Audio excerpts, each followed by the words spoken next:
Hello welcome back to education world. आज की इस वीडियो में हम डिस्कस करेंगे चैप्टर 6 फ्रॉम न्यू काउंटडाउन 8। इनके एक्सरसाइज का सॉल्यूशन हमने स्टार्ट किया था। टिल प्रीवियस वीडियो हम क्वेश्चन नंबर 1 से क्वेश्चन नंबर 5 तक डिस्कस कर चुके हैं।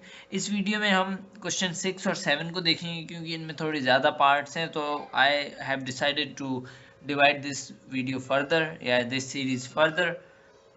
इस वीडियो में हम 6 और 7 के सारे पार्ट्स को कवर कर रहे होंगे। So let's dive into the video. पर बिफोर दैट, अगर आप हमारे चैनल पर नए हैं, चैनल को सब्सक्राइब नहीं किया, तो आप सब्सक्राइब कर सकते हैं और बेल आइकन को भी प्रेस करें ताकि हर एक नई वीडियो का नोटिफिकेशन आपको मिलता रहे। 6 नंबर क्वेश्चन हमें कहता है सिंप्लीफाई। पार्ट 1 है हमारे पास 4x cube multiply by 2x cube. अब इसे अगर मैं सॉल्व करूं तो according to the law of indices हमारे पास क्या था, अगर बेसिस सेम है तो उसके पावर्स आपस में ऐड होते हैं। और यहाँ पे अगर हम देखें तो 4 और 2 दोनों कांस्टेंट हैं, इन्हें कहते हैं कांस्टेंट्स। तो कांस्टेंट को आप क्या करेंगे, खुद से मल्टीप्लाई करेंगे, यानी कांस्टेंट आपस में मल्टीप्लाई हो जाएंगे एंड वेरिएबल्स आपस में। जो यहाँ पे एक्स क्यूब है वो एज अ वेरिएबल काउंट होगा। तो वेरिएबल के लिए एक रूल था कि हम बेसिस देखते हैं, बेसिस सेम है तो बेस को एक बार लिख के और पावर को ऐड कर देते हैं। यहाँ पे मैंने कुछ ऐसा ही किया है कि 4 इंटू 2 दोनों को मल्टीप्लाई कर दिया और x पे पावर पहले x का 3 प्लस दूसरे x का 3, तो ये ओवरऑल आंसर बन जाएगा 8x पावर 6। पार्ट 2 हमारे पास है 8 की पावर 0। अब 8 की पावर 0 को सॉल्व करने से पहले हमारे पास लॉ ऑफ एंटाइसिस का एक रूल था कि किसी भी कांस्टेंट या वेरिएबल पे पावर 0 आए तो वो हमेशा 1 के इक्वल होता है। तो वही चीज़ आप स्टेट करेंगे जैसे कि यहाँ पे मैंने की है, according to the laws of indices 8 की पावर 0 इक्वल्स टू 1। ये स्टेट करके आप 8 की पावर 0 इक्वल टू 1 कर देगी, या यहाँ पे आपका सॉल्यूशन खत्म। पार्ट 3 हमारे पास है माइनस का 9x होल पावर 0। तो यहाँ पे वही आप ऊपर वाली लाइन दोबारा लिखेंगे, स्टेट करेंगे कि according to the law of indices a की पावर 0 इक्वल्स टू 1 होता है। अब 9x होल पावर 0 है, ये अगर 1 हो गया तो ये ब्रैकेट में आ जाएगा 1 और बाहर की माइनस की साइन हो जाएगी मल्टीप्लाई 1 से, तो ये -1 बन जाएगा। आई होप ये तो क्लियर है आपको। पार्ट 4 है हमारे पास y पे पावर 4 और होल पावर 3। तो यहाँ पे हम अगर रूल को याद रखें तो लॉ ऑफ एंटाइसिस का एक रूल था कि पावर के ऊपर अगर पावर आ जाए तो दोनों पावर आपस में मल्टीप्लाई हो जाती हैं। तो यहाँ पे वही चीज़ आप लिख के, जैसे कि यहाँ पे मैंने रेड में लिखा है कि a की power m whole power n equals to a पे power m multiply by n, यानी 4 और 3 आपस में मल्टीप्लाई हो जाएंगे। 4 3 12 होता है और यहाँ पे ये 9 नहीं है, सिर्फ y है। तो जो आंसर होगा वो होगा y की पावर 12। पार्ट 5 है हमारे पास X square Y whole power 4। अब लॉ ऑफ एंटाइसिस का एक और लॉ था हमारे पास, अगर दो टर्म आपस में मल्टीप्लाई हो रहे हैं और उन पे होल पावर है तो पावर दोनों पे आ जाती है, यानी एक्स स्क्वायर होल पावर 4 बन जाएगा और वाई में भी पावर आ जाएगी वाई पावर 4। यहाँ पे अगर आप देखें तो वही चीज मैंने की है, एक्स स्क्वायर ऑलरेडी था, उस पे पावर 4 आ गया और वाई पे पावर 4 आ गया।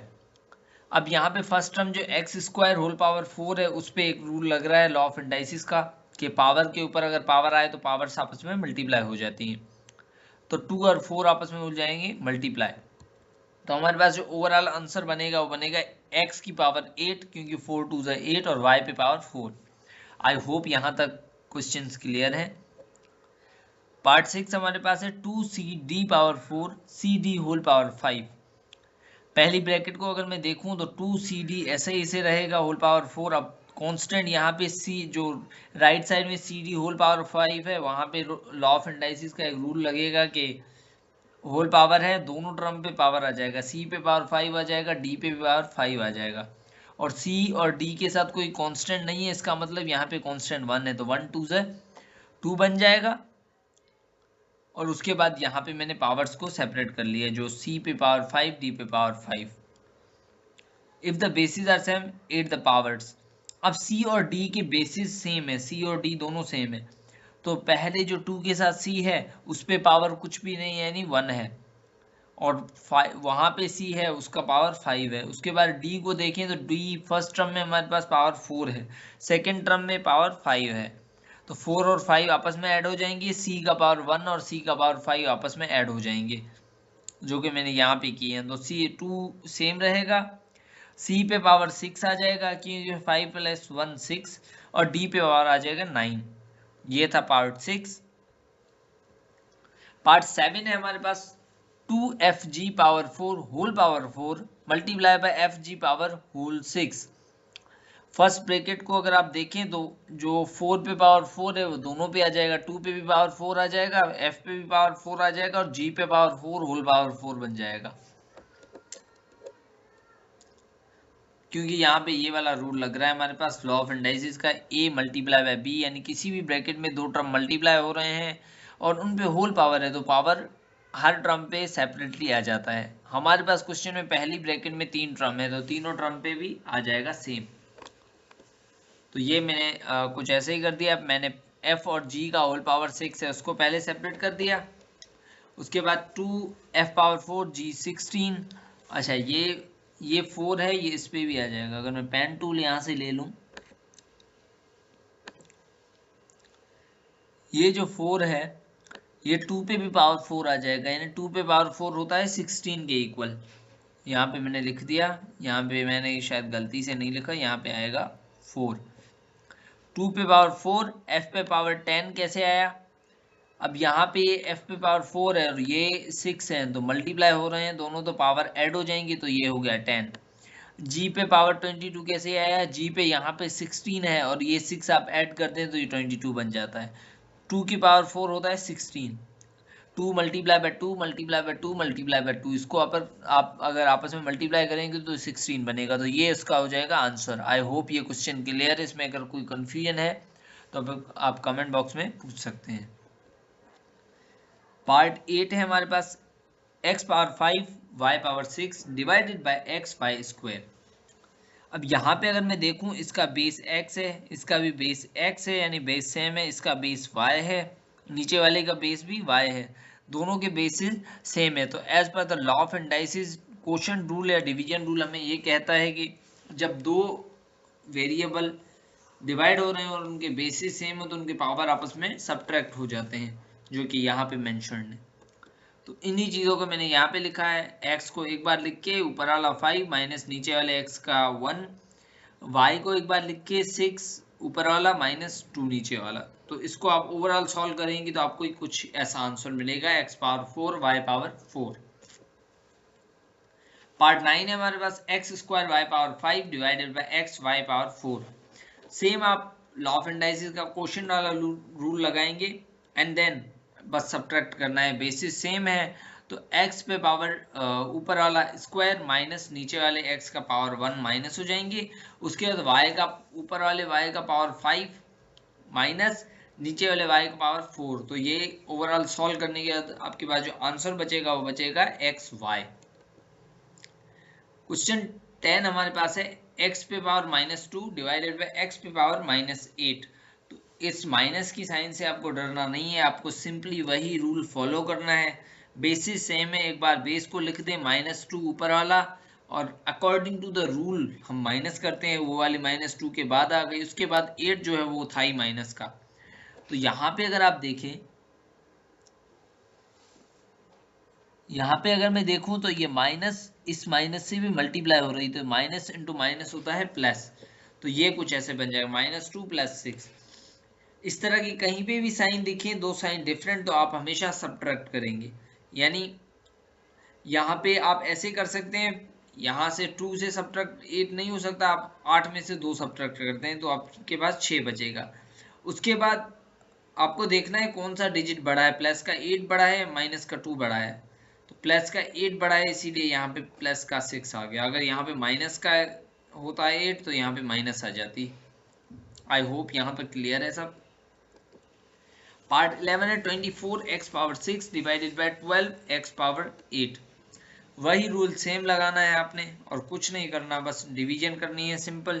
12 और 24 आपस में डिवाइड होंगे, 1 12 12 2 12 24। उसके बाद x सेम रहेगा, ऊपर वाले x पे पावर था 6 एंड देन नीचे वाले x पे पावर -8 था, तो माइनस इंटू माइनस प्लस हो जाएगा। ये सॉल्यूशन आपको पता है कैसे हुआ है। अगर आपको कोई कंफ्यूजन है तो अगेन आप पूछ सकते हैं। Part 12 and the last part of question number 6 is 2x cube 2y minus 3 whole power -2. कुछ भी नहीं है इसमें, सिंपली आपने सेपरेट कर लेना है। दोनों टू दोनों आपस में मल्टीप्लाई हो गए। उसके बाद x का क्यूब सेम आया, y का क्यूब -3 सेम आया, उसके बाद होल पावर -2। अब हमें पता है कि a पे पावर m पे whole power n equal to होता है दोनों पावर्स आपस में मल्टीप्लाई हो जाते हैं। तो यहाँ पे कुछ ऐसा ही किया है मैंने, माइनस का 2 दोनों टर्म से मल्टीप्लाई हो गया है। 4 पे पावर -2, x पे पावर -6, y पे पावर 6, क्योंकि 2 3 6। यहाँ पे अगर आप देखें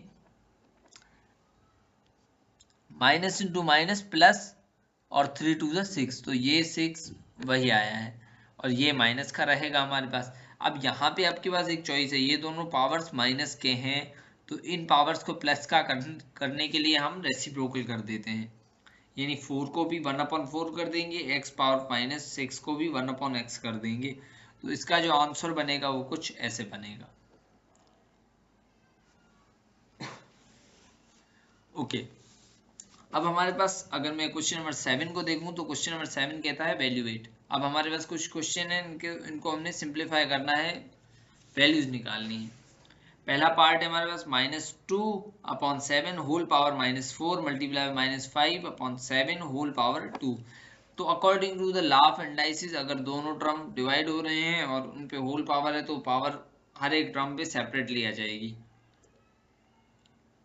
ऑन द अदर एंड मैंने यहाँ पे जो सॉल्यूशन किया है वो कुछ इस तरह से किया है कि माइनस का 4 था, उसको मैंने पहले प्लस का 4 किया, तो उस कंडीशन में वो टर्म जो अंदर होते हैं ब्रैकेट में वो रेसिप्रोकल हो जाते हैं। -2/7 है तो आप 7/2 करेंगे तो वो 4 जो माइनस का है वो प्लस का 4 बन जाएगा। बाकी का सेम है, आप पावर्स को एक दूसरे पे लिख लेंगे। 7 की पावर 4 -2 की पावर होल 4 और 5 पे स्क्वायर आता जो कि बनता है 25 और 7 पे भी स्क्वायर आ गया। अब आप अगर देखें तो 7 और 7 पावर 4 और 7 स्क्वायर आपस में हो रहे हैं डिवाइड, और डिवाइड के कंडीशन में हमारे पास क्या होता है, पावर सब्ट्रैक्ट हो जाते हैं। 7 एक बार लिखा मैंने, 4 -2 कर दिया, मल्टीप्लाई बाय 25 सेम, और डिवाइड बाय -2 की पावर 4 होता है 16। एक और चीज़ यहाँ पे ध्यान में रखने वाली ये है कि आपने देखा होगा -2 होल पावर 4 है, तो किसी भी माइनस की टर्म पे होल पावर जो है वो आपके पास अगर इवन हो तो उसका जो आंसर है पॉजिटिव बनता है, यानी -2 पे आप माइनस को भूल जाएं, 2 का पावर 4 बनेगा 16। अब आपको डिसाइड ये करना है कि मुझे माइनस की साइन 16 के साथ लिखनी है या नहीं। उसे डिसाइड करने का आसान तरीका ये है कि उस पर जो पावर है वो इवन है या ऑड है। अगर इवन है तो आप प्लस की साइन देंगे, अगर ऑड है तो माइनस की साइन सेम आएगी। तो यहाँ पे क्या था, हमारे पास पावर था इवन, तो हमने प्लस के 16 लिखे हैं। 4 -2 बचता है 2, 7 square multiply by 25 divide by 16। इसको अगर आप सॉल्व करेंगे तो 7 7 से 49 बनता है, मल्टीप्लाई बाय 25/16। इसको फर्दर सॉल्व करेंगे तो आपका जो फाइनल आंसर बनेगा वो बनेगा 1225 डिवाइड बाय 16। पार्ट 2 है हमारे पास -1/4 whole power -3 multiply by -1/4 whole power -2। तो इसको आसान तरीका ये है ऐसे ही सॉल्व करने से कि पहले रेसिप्रोकल कर दें, क्योंकि फिर हमारे पास सिर्फ 4 बचेंगे। तो रेसिप्रोकल द टर्म्स, हमारे पास ये दोनों चीज़ें बची। ये स्टेप कैसे हुआ है मैं प्रीवियस पार्ट में बता चुका हूँ। If you feel any confusion, अगर आपको कोई भी क्वेश्चन है तो अगेन आप कमेंट बॉक्स में पूछ सकते हैं। तो माइनस के 4 पे पावर 3 आ गया, मल्टीप्लाई माइनस का 4 स्क्वायर आ गया। माइनस कहाँ से आई, माइनस का जो 1 था वो माइनस अभी भी उस टर्म से मल्टीप्लाई होगी। तो 4 की पावर -3, 4 की पावर 3 क्या होता है, 4 मल्टीप्लाई बाय 4 मल्टीप्लाई बाय 4 कितना बनता है, वो जो भी बनता है आपने वही लिखना है कि a की power m multiply bye a की पावर n, दोनों सेम है तो आप पावर्स को ऐड कर देंगे। -4 इंटू 3 पहले वाले 4 का और 2 दूसरे वाले 4 का, तो ये ओवरऑल बन जाएगा 5। -4 पावर 5, तो आप 5 टाइम्स 4 को एक्सपेंड कर देंगे और इसको अगर आप मल्टीप्लाई करेंगे तो हमारे पास माइनस की साइन है। अब ये जो टर्म है ये इट्स अप टू यू, आप सेकेंड वाला पार्ट करते हैं या नहीं, पर मैं आपको सजेस्ट करूंगा कि आप एक्सपेंड करें विथ माइनस की साइन। अब यहाँ पे आपको माइनस वाला रूल तो याद रखना नहीं है, क्योंकि 4 पे पावर 5 है तो नेगेटिव साइन तो आएगी। 4 पे पावर 5 का आंसर जो बनता है वो आप कैलकुलेट कर लें और नेगेटिव साइन लगा लें। पार्ट 3 है -3/2 होल स्क्वायर पे पावर -3। इसको सॉल्व करने के दो तरीके हैं। पहला तरीका जो कि मैंने किया है, इट मे फील कॉम्प्लिकेटेड, पर आसान तरीका भी बता दूंगा। From the law of indices हमारे पास रूल ये है कि पावर के ऊपर अगर पावर आए तो हम पावर्स को आपस में मल्टीप्लाई कर देंगे। यहाँ पे मैंने ऐसा ही किया, 3/2 सेम है, माइनस का स्क्वायर था उसको -3 से मल्टीप्लाई कर दिया, तो ये बन गया 3/2 माइनस का होल पावर 6। अब मुझे माइनस का 6 है होल पावर, तो इसको पॉजिटिव का भी करना है, तो मैंने इसको रेसिप्रोकल कर दिया। अब मेरे पास टर्म्स बचे हैं ये, मेरे पास ऑप्शन एक ही है कि मैं इसको एक्सपेंड करके सॉल्व करूं, तो मैंने एक्सपेंड करके इसको सॉल्व किया, तो मेरे पास ये आंसर आया। एक तरीका तो ये होगा। दूसरा तरीका क्या है? दूसरा तरीका ये है कि आप पहले ये 2 है ये दोनों पे दे दें, यानी इन दोनों को 2 के साथ लिख दें। 3 का स्क्वायर बन जाएगा और 2 का भी स्क्वायर बन जाएगा। -3 का स्क्वायर क्या बनता है? 9, ये बनता है 9/2 का स्क्वायर बनता है 4। अब उस पे अगेन -3 का पावर लगा दें, यानी 9/4 था आपके पास, एंड देन उस पे होल पावर बन गया -3। अब माइनस का 3 है तो आप रेसिप्रोकल कर देंगे फॉर मेकिंग इट पॉजिटिव, तो ये बन जाएगा 4/9। तो 4/9 को आप 3 टाइम एक्सपेंड कर दें, which will be feasible than the solution I have done. दोनों हैं आसान, कोई कॉम्प्लिकेटेड नहीं है, पर इट्स अप टू यू, आप किसी भी तरीके से सॉल्व कर सकते हैं। पार्ट 4 है हमारे पास, 2 की पावर -2 मल्टीप्लाई बाय 4 पे स्क्वायर है। अब हम क्या करेंगे इसमें आसान तरीका यही है कि हम जो 2 पे पावर -2 है उसको 1/2 लिख लें, ताकि वो स्क्वायर है वो पॉजिटिव बन जाए। अब 2 पे पावर जो 2 है वो 1 पे पावर स्क्वायर आएगा, 1 पे पावर 2 आएगा तो 1 ही रहेगा, और 2 पे पावर 2 आएगा यानी 2 मल्टीप्लाई बाय 2, तो ये बन जाएगा 1/4। ऑन द अदर एंड 4 पे स्क्वायर है, 4 square equals to 4 multiply by 4, 4 4 16 बनता है। अब यहाँ पे अगर हम देखें तो 4 का डबल 4 को लगा 1 टाइम एंड 16 को लगा 4 टाइम, तो इसका जो आंसर आएगा वो आएगा 4। तो ये थे हमारे पास 4 पार्ट्स इस क्वेश्चन के। नेक्स्ट वीडियो में हम डिस्कस करेंगे क्वेश्चन नंबर 8 एंड 9। तब तक के लिए thank you for watching the video and Allah Hafiz.